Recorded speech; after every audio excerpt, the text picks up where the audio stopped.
Good evening, everybody. I'm Brent Stevens. I'm the superintendent of Berkeley Unified School District. Thanks so much for taking a little bit of time to join us in this town hall. This is meant to be a space specifically for African-American Black families. I'm really glad to have you here. We're going to focus in mostly on the middle and high schools.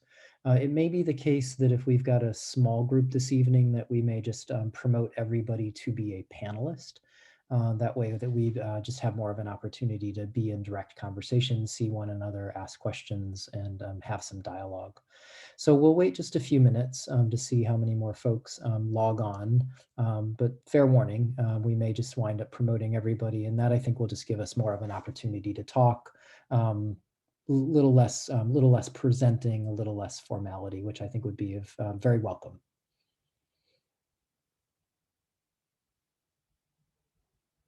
So we'll wait just a few more seconds, see how many more folks log on, and then we may just promote everybody. I think that it's kind of looking that way, that we'll just promote everybody to panelist. Hopefully nobody minds that.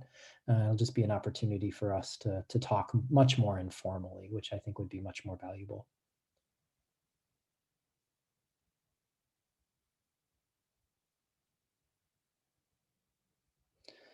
So Jessica, it looks like we're a couple minutes past the hour, so why don't we go ahead and do that, and we'll just start moving everybody over to be a panelist. That way everybody's got control of their microphone and their camera.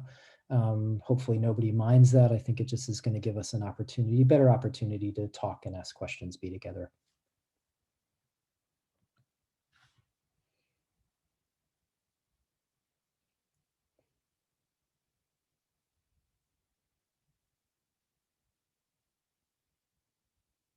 Good evening. If you were hoping for anonymity tonight and you didn't get it, I apologize. If you would prefer not to have your camera on, of course, you're completely welcome not to do that. So good evening to everybody. We're just a pretty small group this evening, and that gives us, I think, a great opportunity just to be a little less formal. I definitely can go through some information for folks who haven't yet had the opportunity to hear it, but I would really value the opportunity just to be able to talk together. It's, I think, a rare occasion that we get to do that. I'm going to propose, if everybody's willing, that we just do some introductions. There's just a few folks here. I think there's about 10 of us in total.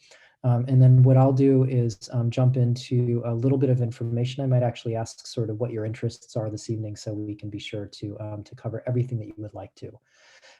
So why don't we just start in the order that you appear on my screen, if you don't mind. Abby, could I ask you to introduce yourself to the folks that are here? Hi, my name is Abby Ijigu. Hey, and I've got friends here. Hey.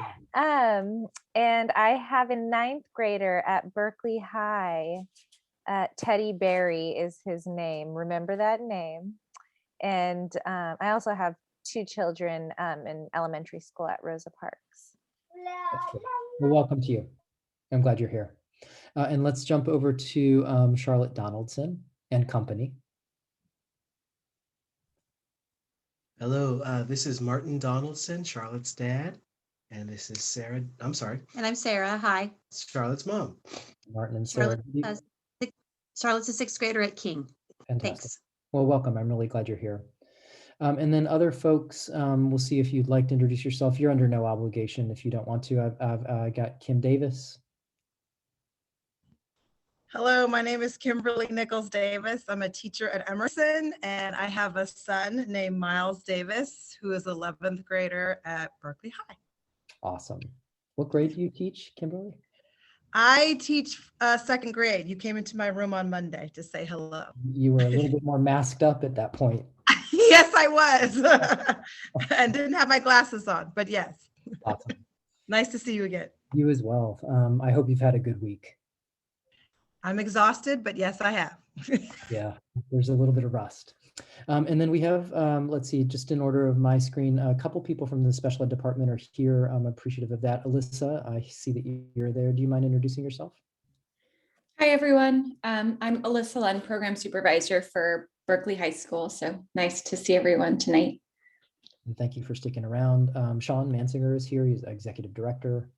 Evening, everyone. I went and took off my dress shirt, my jacket. Didn't know I was going to be live. So anyways, I'm Sean Mansiger, Executive Director of Special Education, and really happy to be here and listening. Fantastic. And Babalo, good evening to you. This is meeting number 2 for you. It is. I've been in quite a few meetings today. So I'm Babalo Cornele. I made a dash out and I'm heading back into the house. I'm in my cell phone, my car. I'm going to switch over. I have a ninth grader. I'm sorry, he's not ninth grade. Oh my God, he's an 11th grader in Berkeley High School. And so I'm looking forward to the meeting, and I do appreciate the small group size. I'm thrilled. I'm so happy. And let's jump over to Dorethia. Good evening to you. It's been a while since I've seen you. I know, boy. You've been a little, let me turn this. Am I on mute? No, okay, good. You've been a little busy since I last saw you. Do you think? Just a tad bit. It's been an interesting ride, hasn't it been? Oh, it certainly has. We've all been on a similar roller coaster. My name is Dorethia Duval, and I have a young man, Tristan Duval. He's in the 11th grade, and he's in the special ed program. And he's not thinking about coming back to school until the next school year. I see. So he's made a decision that he'd rather stay home until August. Okay. Well, thank you for being here. It's really nice to see you again. You too, and you guys have worked very hard. I really appreciate the work you put into it, all the teachers, all the staff, everything that's gone on to make this as seamless, as painless, as painful as it's been. I appreciate it. Thanks. That's nice of you to say. Thank you. We've got a couple more folks joining us. Let's jump over to Cheryl Havens.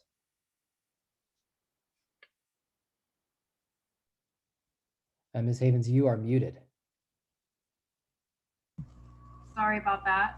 It's nice to see you and everybody, and I echo Dorethia's sentiments with everything that's happening to get our kids back into school. And I am the mom of Naya, and she's in 11th grade this year. Great. Well, welcome to you, and thanks for joining us. A couple more people, so we'll take just a couple more minutes for introductions. Let's go to Rich Meyer and then over to Mimi Pulick.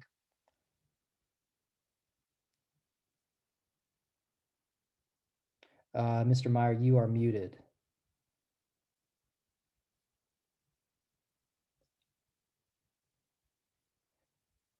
Good evening to you, and let's jump over to you, Mimi. Hi, my name is Mimi Pulich, and I'm the parent of 2 Berkeley High seniors.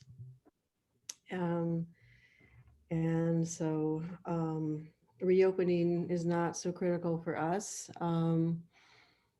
but I'm interested in what goes on in our district, and that's why I'm here tonight. Great. Well, welcome. It's nice to see you this evening. Thanks. A couple more folks. We have Crystal Paschal, one of our teachers, a Longfellow. Hi, Ms. Paschal. Hey there, how's it going? Good. Welcome to you. Yeah, I'll be here as Baby Yoda tonight. That is me. I'm proud of myself that I even know that. Yeah, I'm a middle school teacher at Longfellow, RTI coordinator, and my daughter also went to Longfellow. So, well, welcome. And then to Julie Cohen, and then Mary Lightfoot. Oh, hi. Julie Cohen, deaf and hard of hearing itinerant teacher for the district. Nice to be here. You as well. Good to be with you. And over to you, Mary Lightfoot.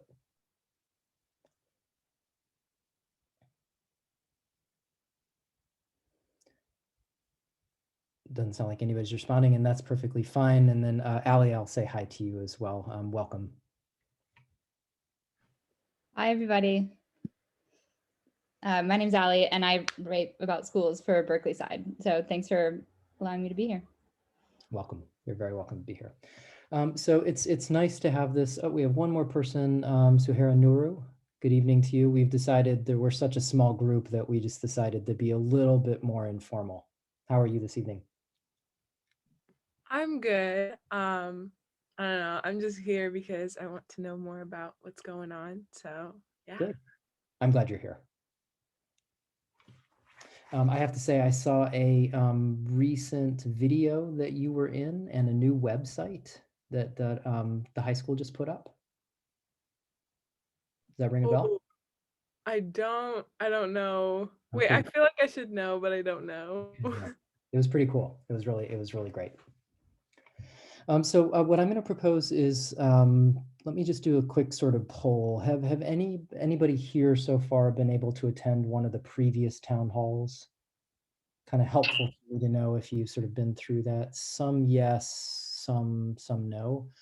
What I might do is sort of a very quick and dirty version of the presentation, just to sort of walk you through the schedule, both for middle and high school.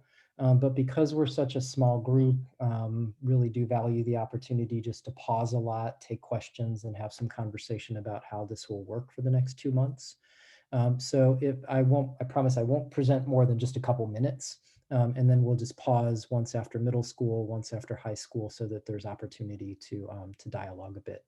So I'll share my screen and I'll just go through a few selected slides that I think really highlight the sort of basics of the middle school schedule and the high school schedule. Let me pull that up right now and find, hopefully you all can see that at this point.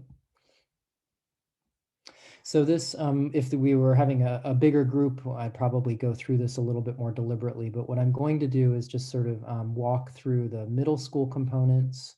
I'll take them, sort of just one at a time, and then we'll just pause with each of these sections and welcome anybody who would like to just to talk a bit. So right now, we know almost identical to our elementary families that about 83% of middle school families right now are selecting to come back. That's in the aggregate. There are a number of key variations that we're still working on sort of finalizing, or rather reporting on. We do know that there's a slightly lower return to in-person learning rate at Longfellow School, slightly higher at King. Willard is in the middle. And then just like we did with the elementary return to learning survey results, we are intending to publish these so that the community has a sense of the demographic differences taking place in our community, both by race and ethnicity, but also by English language learner status, income status, students with disabilities, so that we all have a sense of the different choices that families are making. To talk a little bit about what will happen at the middle school level, this is a very simplistic representation of our middle school schedule. It mirrors in lots of ways what will take place at the high school as well. So we did have lots of conversations about a variety of middle school schedules. It was the intent of the board, myself, the district, to really honor that we would have some families who, for a variety of reasons, would not be able to return to an exclusively on-campus experience. So after lots of deliberations about the best way to do this, we finally decided that leaving the distance learning experience intact with all of its core courses would ultimately best serve all of our community members. We have heard disappointment and frustration from some families that, unlike the elementary level, we were not able to get to 5 full days of reopened school at the middle school. And I want to acknowledge that, for some families that is sort of feels like a real disappointment at this point. So the pink row in this particular chart is meant to represent the morning. We're shifting the times a little bit at the middle school level. Rather than online class starting at 9:15, it's going to start at 9 o'clock. It also then ends a little bit earlier. Sliding that forward just by 15 minutes is really meant to sort of recover some time later in teachers' workday for in-person learning. So those 3 classes will be taking place each morning, again via Zoom. And then from 1 o'clock to 3 o'clock is the in-person learning time. That gives about an hour and 10 minutes for students to transition from their online learning and to come on campus if they're choosing to. I'll talk to you a little bit about what the 2 hours will look like in just a second, but you can see the day consists of 1 to 3 in-person learning component. And then our Learns program will be operating on all of our middle school campuses as well as BTEC. And I can provide some information for any family here tonight who'd like to know more about the program or how to get yourself enrolled in the after-school program as well. In order to sort of reduce down the density of sort of campus population, which we ultimately consider to be a sort of prudent first step towards a full reopening, students will be assigned either to an A group or a B group. Students who are in the A group would come on Monday and Tuesday. Students who are in the B group would come on Thursday and Friday, again with the after school option available. And then please know that we're working on two sort of additions to the schedule. We do think that we will have additional staffing on board at all of our middle schools, either for the week of April 12th or for the week of April 19th, that will permit a fairly sizable number of students to actually come on campus at 9 o'clock and to be able to go through their distance learning experience from school, almost like in a computer lab style environment. And then just stay on campus for lunch and be able to remain on campus for the in-person learning and even the after-school program. So we'll have more details to share about that. Our schools, Willard, Longfellow, and King, will manage, working with families, communicating families directly about this morning opportunity as well. And then we are working to develop a transportation program for our middle school families as well, knowing that this AM/PM schedule may not work for some families, especially for younger middle school students who may not, families may not feel comfortable having them walk to school.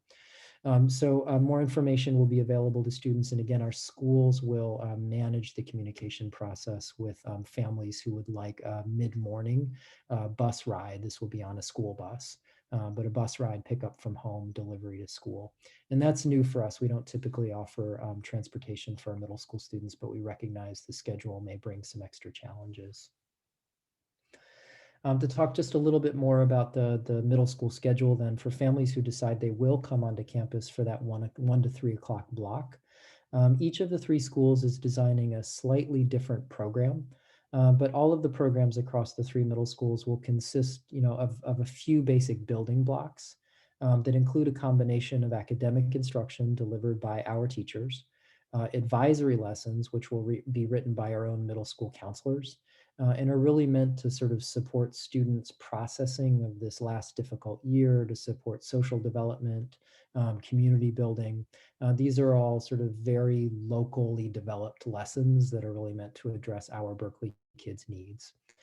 There will be a variety of enrichment opportunities available as part of that afternoon experience, including activities led by garden teachers, by PE teachers, and other specialists. And then there will be some academic support for students who need some help just catching up on work from their distance learning morning.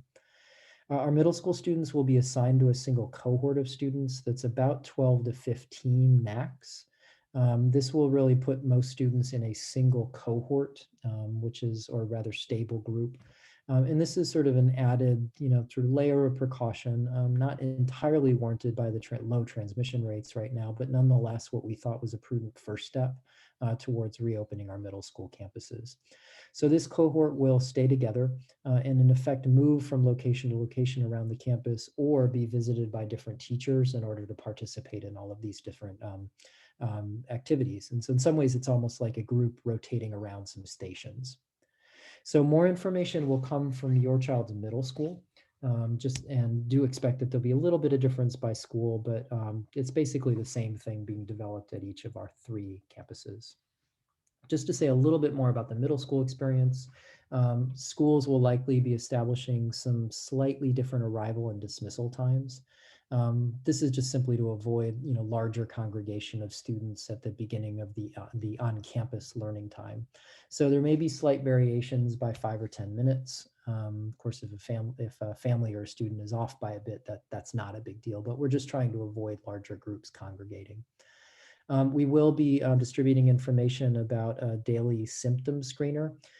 This is just a sort of homespun Google form that we created after we piloted a whole bunch of fancy apps.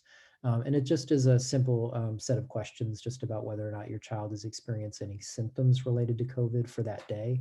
We'll be requiring that it be filled out every single day. And we do ask that if a student has any COVID symptoms, that they stay home for that day. We won't be permitting parents, guardians, and visitors on our campus, but there will be some volunteer roles, and each school will be defining a few limited volunteer roles for parents who are interested in helping out. We'll be requiring face coverings, and there will be an exemption process. And of course, students who are eating and outside will not have to wear their face mask. We'll just ask that they wear it around their ears. And then do know that we'll have a few teachers, not very many, but just about a half dozen across all of our schools, few teachers who will remain in distance learning. I think, so let me just run over a few quick things. For folks interested in our middle school after school program, here's the basic information. We've given you a URL, Berkeley Learns at asapconnected.com, or you can reach out to the after school supervisor. His name is Aaron Jorgensen. You've got his email there, and he's the best person to contact if your family is interested in extending the on-campus time to include the after school program. So I'm going to stop sharing there. That was just a quick blast through some information about middle schools. Why don't I pause just to see if there's anybody who'd like to jump in. I have a couple hands raised. That may be that you want to jump in on that. Either Julie or Dorethia, any questions about middle school so far? Sorry, forgot to take my hand down. No worries, I do that all the time. Up from voting. That's it. So far, so good? I think so. I see a thumbs up. So if it makes sense, then why don't I'm going to jump over to high school. And I'll do the same thing, just a pretty quick blast through some basic information about the high school schedule, not more than 5, 6, 7 minutes. And then I'll pause again and really do welcome folks just jumping in with any questions that you have.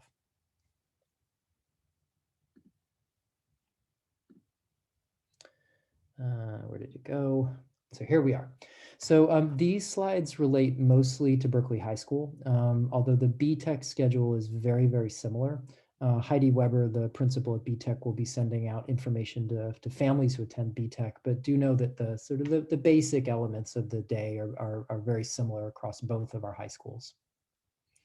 So we do sort of a hop, skip, and jump to get ourselves sort of fully reopened in the afternoons at the high school. It turns out that the dates we had originally selected are right in the middle of term 7. For Berkeley High families, you'll know what that means. We divided our 2 semesters into 4 terms each for a total of 8 terms over the course of the school year. That permitted students to only take 3 classes at once as opposed to 6. And by and large, the feedback about that term system has been pretty positive. So on April 12th, the Monday right after we come back from break, we'll be welcoming all of our 9th grade students. I shouldn't say all, we'll be welcoming some 9th grade students back to Berkeley High School for what we're calling term 7 support. And what that means is that all of our 9th grade teachers, there are more than 20 of them, I think 28 in total, will be calling 15 families to invite them to return to campus for those afternoon sessions. They'll be selecting families sort of using a variety of criteria, including kids who they think could really benefit from coming on campus, students who might need extra academic support, or students who they feel might benefit just from some extra prep to be able to finish term 7 on a strong note.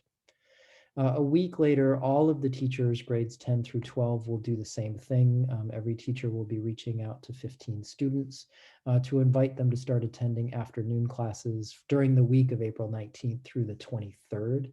So during this 2-week period when we're finishing term 7, we're both trying to offer sort of an equity-oriented sort of frame for supporting students while also just kind of stepping our way into a much larger reopening on April 26th. And on April 26th, that's when term 8 begins. Term 8 is the last term of the school year. It's about 5 weeks long. And it's the schedule that I'll show you in a moment that we'll sort of, that we'll use to move through the rest of the year at Berkeley High School. So let's first look at just the 2-week long term 7 schedule, and then we'll look at the 5-week long term 8 schedule. They're very similar to one another.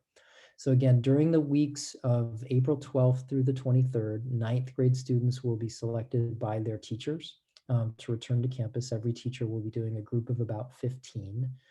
Those will be just sort of a single stable group of kids coming on campus for that week. The schedule I've represented over on the right-hand side of our slides.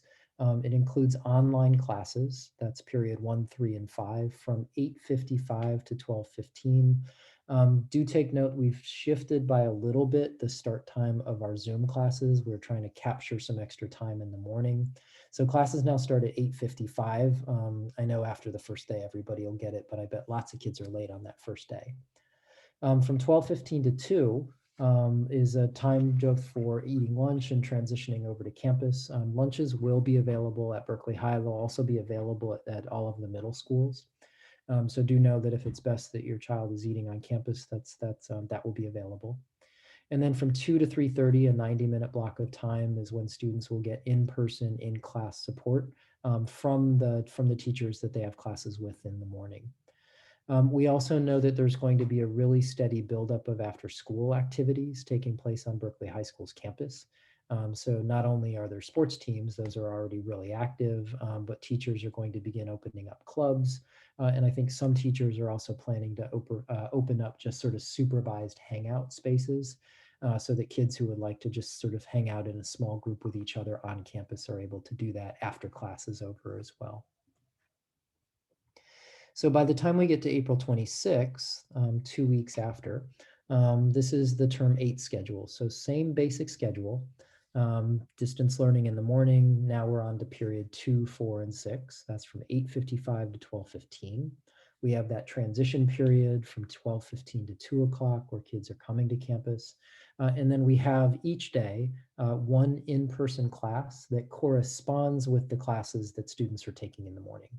So every single student will guaranteed be getting at least 2 in-person classes per week. Essentially what we're doing is trying to keep the overall population density lower at the high school, again, as a sort of cautious step into reopening. So we have divided all of our Berkeley High School teachers into 2 groups, an A group and a B group. A group teachers will be teaching on Monday and Tuesday. B group teachers will be teaching on Thursday and Friday, and that will determine the schedule that each student has for coming onto campus. So it won't necessarily be that your student would be coming on Monday or Tuesday. It could be Monday and Thursday. It could be Tuesday, Friday. And then the Berkeley High School administrative team is actually hand scheduling all of the students who would like to come back in order to maximize the number of classes that students can attend. So I do think that many students will be able to attend 3 classes per week, and it could be the case that some students are even attending as many as 4 classes on campus per week. And that would then be added to the after-school activities that are also taking place. And I know that Mr. Regosa and the admin team will be communicating lots more very soon about the full set of after-school clubs and activities that will soon be offered on campus. We are also working on a morning program for students who would just prefer to come on campus for the full day.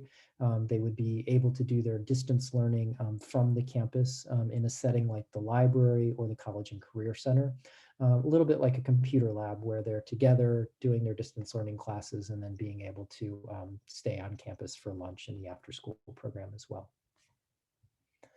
Have I left anything off? No.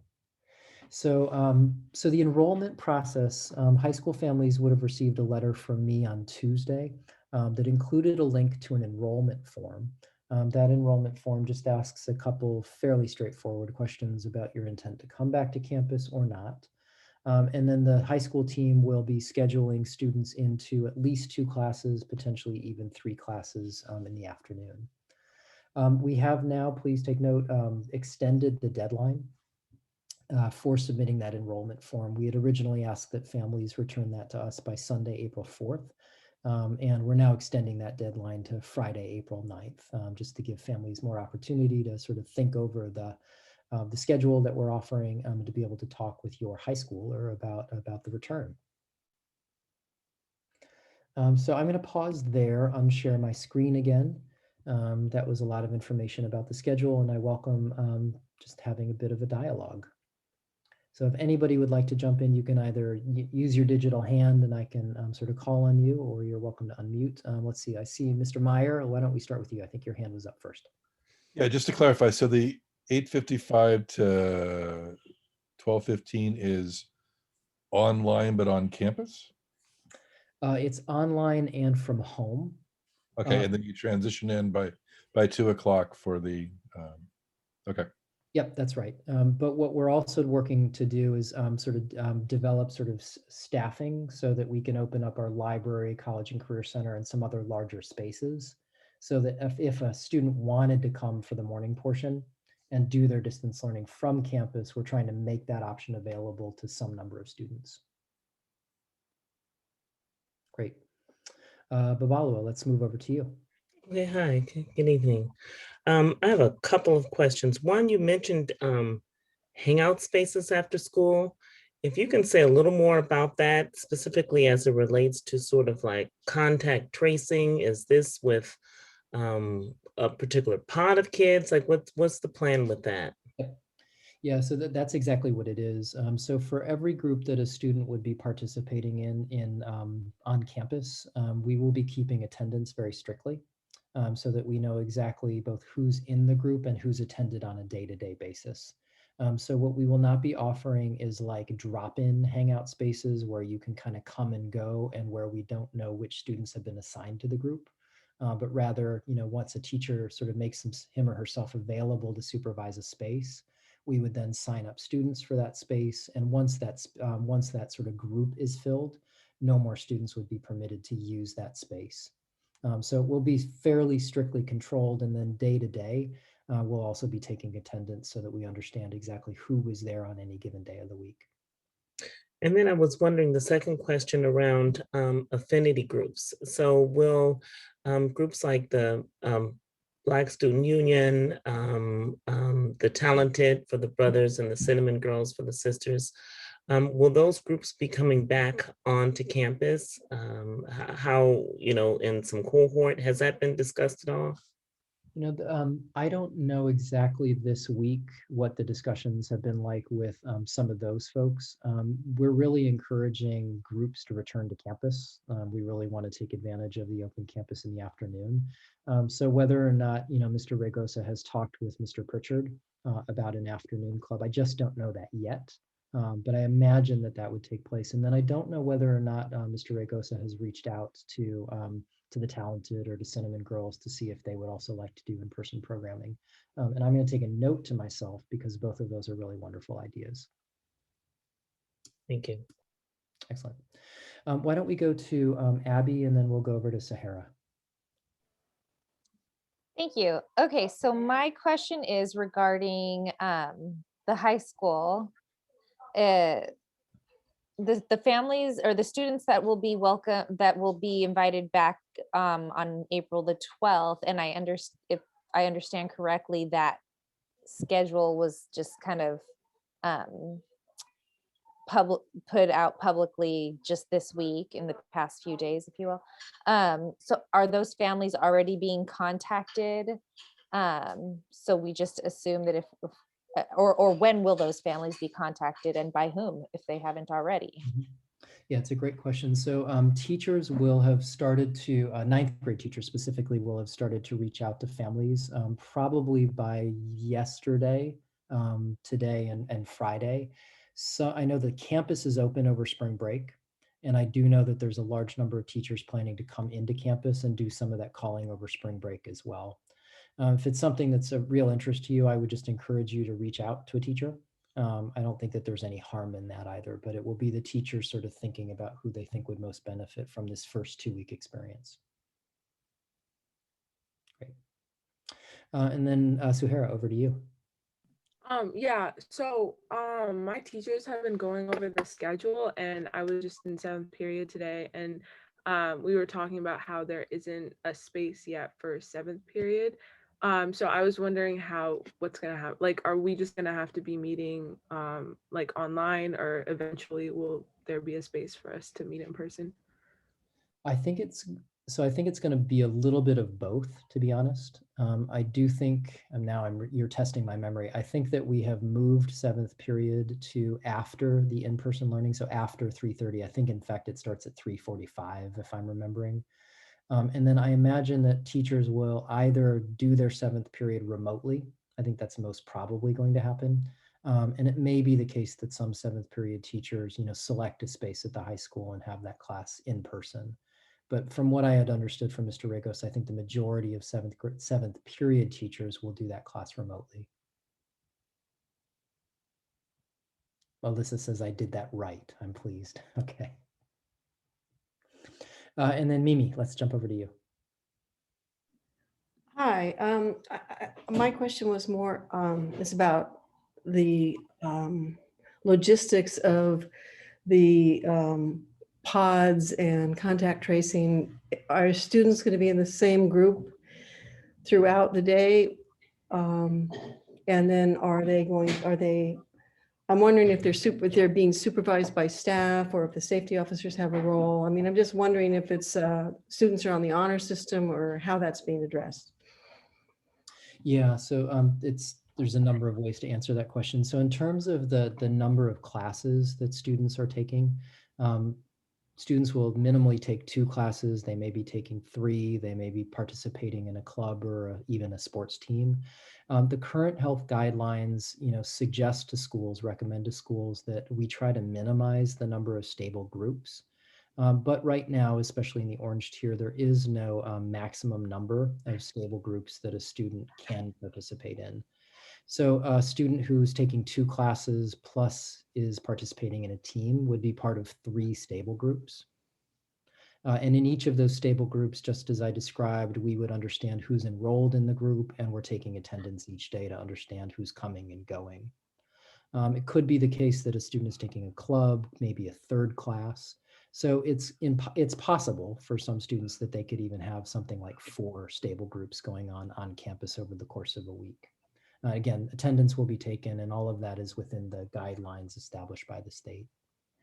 And then in terms of just two more little details, the high school facility is now sort of set up relatively elaborately with all kinds of like one-way hallways, exit-only locations, entrance-only locations. And so the team is going to a lot of lengths to really think about how students will move through the physical space at Berkeley High School and make their way from one place to another. So because we're not doing sort of a master schedule, kids are only taking 1 class per day, there really is no passing period per se. Students will come onto campus, go to their location, and then either leave or go to an after-school location. And they'll be instructed to follow all of the one-way signs so that they're sort of moving in an orderly fashion through the campus. We'll see how that works. That's great. Are you going to be publishing a map of that? Or is there a way we can get a map of it? I don't know that there is a hallway map. There is already, and this will be published, actually, will go up on our website tomorrow as part of the Berkeley High School appendix to our school reopening plan.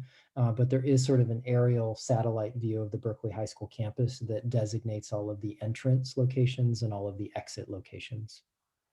But I don't think we've got like a schematic of all the one-way hallways. May I add something to that? As we've brought back a few small groups in the U9 over the last couple of weeks, I know that one of the preliminary things was to give the students an introduction to navigating the physical space. And the way the in-person learning has been designed is to limit the number of teachers and classrooms in session in each building to allow that extra space. So I would imagine the teachers will be going over that with the students on their first day upon return to make sure that they're comfortable in their own building where their classroom is located. Thanks for that, Alyssa. Got a few more hands. Why don't we jump over to Cheryl Havens, and then we'll go back to Rich and then Mimi. Hi, I have a question about kids on campus with schools, with classes, I'm sorry. And like my students in biology, which, when she's in that 4-week period, takes up 7 days a week. So I'm wondering how that's going to work out, because there's labs and extra stuff that they have to do, how that's going to work with the plan that you guys have. Not just with like her in biology, but what about other kids that have worked out with like IEPs or something else, that this plan is in place, which is great, but then there's other stuff that our kids have to navigate as well.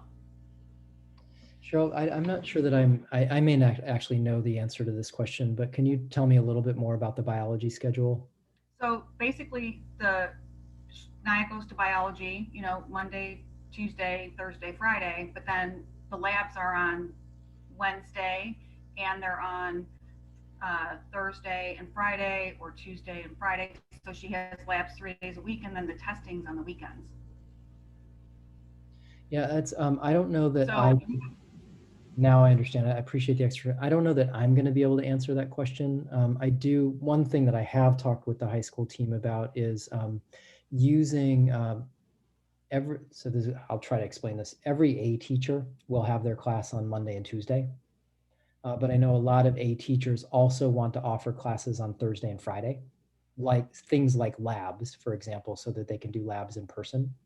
And so I know Mr. Regosa is soliciting from A teachers who would like a classroom on Thursday and Friday to be able to offer in-person labs. It will be a little bit of a teacher by teacher decision, whether or not they're offering those on-campus labs or the virtual labs. I would probably look out for information from your specific teacher about how all of that would happen, but I think you should be expecting that the same set of class requirements and experiences are taking place, even though we've added the afternoon. I guess my question is, how are students going to navigate with having to be on campus because of what is taking place, coming up, and matching that with what each separate teacher has had in place? It's possible, and Naya's had to deal with this, where she has had to be in 2 places at one time. I see. Per bubble. So she's an athlete, but one sport she can't even participate in because of when lab is. I understand. And I imagine she may have had that dilemma previously, did she? Nope. No, okay. Okay. I don't know that I'm going to be able to answer that question. That may just be a little bit more detailed than I know. Why don't I pass it along to the high school team though? And could I ask them to reach out to you? Because I feel like a lot of our IEP kids also are going to have that same conflict. I wonder if Alyssa, do you think you might have an answer or could offer a perspective on that particular challenge? Yeah, I think, Cheryl, what you're referring to is especially in the off-term 7th period, which I know a lot of lab teachers are teaching, and our CLC teachers are teaching we're calling it off-term 7th, but it's really just the continuation so that there's not that learning loss and there's the continuity of the labs, right? And so what we're doing is looking at the schedule, we're asking those teachers to reach out to their supervisor. So I'm working with our CLC teachers who won't see their kids naturally in term 8 to figure out a way that we can build that into the schedule with the least amount of impact. So it's one of those, I don't have a great answer for you, except that it's something we're aware of, and we've communicated to the teachers to reach out to their supervisors. So for the science teachers, they will be reaching out to the assistant principal that's overseeing their program to support that puzzle piece putting together. So it's definitely something we're aware of and working to mitigate. Thank you. Mm-hmm. Rich, why don't we jump back to you? Yeah, so my son's a junior, and this is typically the time when juniors would be seeing the college counselors to prepare to decide what colleges they're interested in. Are those services going to be available on campus? I think so, yes. I haven't heard back from Mr. Regosa about this, and Alyssa, I don't know if you have either. I do know, though, that is exactly the conversation taking place right now, is to make college counseling services available on campus, as well as being available remotely to families. So I think that's it may be a stay tuned, but I do know those conversations are taking place.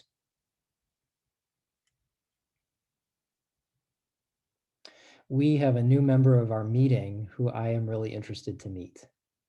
Abby, who is joining us? Mute. Go ahead. Hello. She's Hello. not shy. She'll introduce herself. Tell us your name. I'm wasting people's time. I think we're all very happy to see you this evening. I think I speak for everybody. So this is my second grader. My name's Salome. And if you want to know what Teddy Berry looks like, this is it. No, it's not. He looks nothing like me. We call them the twins. He They're does like not look 6 anything or like 7 me. years apart. He looks like a teenager with 1,000 pimples. It's a thing. It's a thing. That's mean. No, it's not. It's Hey, just there's saying the Clive. truth. Look, there's This meeting Clive. is being recorded. We better stop. It's nice to meet you, Salome. She joins most of the Zooms that I sit in on. Yeah. Yeah. You see Clive? Charlotte's brother? All right. Let me check in with everybody. How are we doing? Everybody doing okay? Yeah. So I will, there are just a little bit more information maybe I'll share, and then I'm going to propose just to let everybody go and have what's left of the evening. I just wanted to share something about some transition days that are taking place. There's a couple little sort of modest interruptions in our distance learning schedule taking place both at the middle and the high school, so that our staff can participate in trainings and get all of their physical spaces set up. So why don't I just quickly show you that schedule. We'll check in on any final questions, and then we propose to wrap it up. So here it is. So we have these campus preparation days taking place at the middle and high school. Already a couple of them have passed us. So at the middle school level, for middle school families, you may have noticed that this last Wednesday that there was no small group support. Not sure that anybody here was impacted by that, but this essentially gave our middle school teachers some time, both on the 24th and then just yesterday, to get their classrooms set up and go through on-campus orientations. And then we're also on Monday, we did already on Monday cancel the advisory class. And then tomorrow is going to consist only of an advisory class, and then regular Zoom classes are canceled. That's really the sort of big campus setup day on all of our middle schools. And then at the high school, yesterday, our U9 small group instruction did not take place, and that will be true for grades 10 through 12 on Wednesday, April 14th. And that's when all of our teachers are back on campus and getting all of the physical preparations completed to welcome students back. And that, I think, is really the sort of most critical information. Why don't I pause one more time, see if there's any questions or comments, and then we may call it a night. I have a question that I'm sort of curious about, and that is sort of, you mentioned about the principals going through some trauma-informed and culturally responsive training. Could you give a little more information about that? And also, I'm curious to know if that's something that is was it a one-shot deal, or if it's something that's going to be ongoing throughout the year, and if that's going to expand to teachers and other staff persons that are working with the youth on campus, especially one that is culturally responsive. So I'm curious about that. Yeah, I appreciate the question. So we have, there's a full-time teacher on special assignment who works with Dr. Philip Shelley. He's our director of student services. So that TSA has been designing resources specifically for teachers and principals about the return to on-campus learning. I myself had a chance to sit in on the training that principals went through on trauma-informed practices. And that included sort of, an overview of the principles of trauma-informed practice generally. And then also talked about disciplinary practices, to a question that you raised in our last town hall. And then it talked as well about teaching strategies, how to facilitate group conversations, and then also actually talked a little bit about support for staff members who themselves may have experienced trauma either personally, vicariously, or in their family over the course of this last year.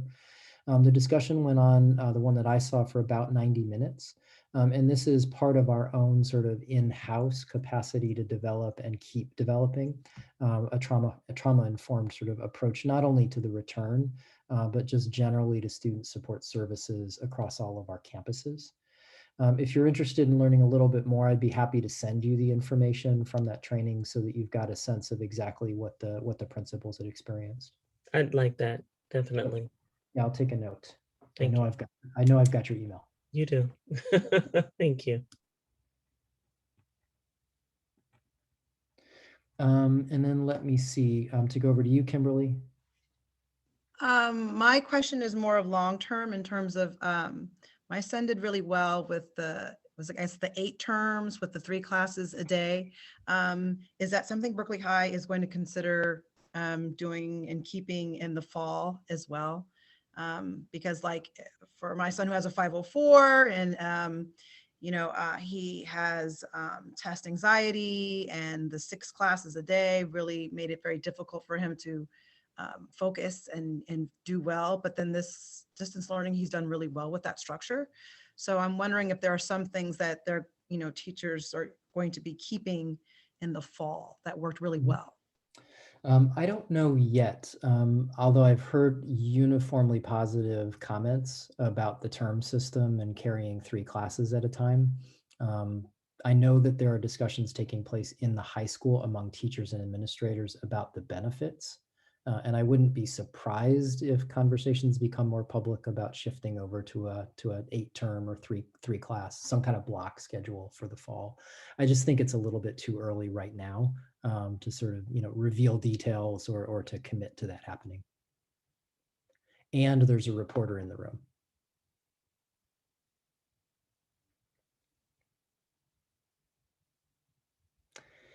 Everybody doing okay?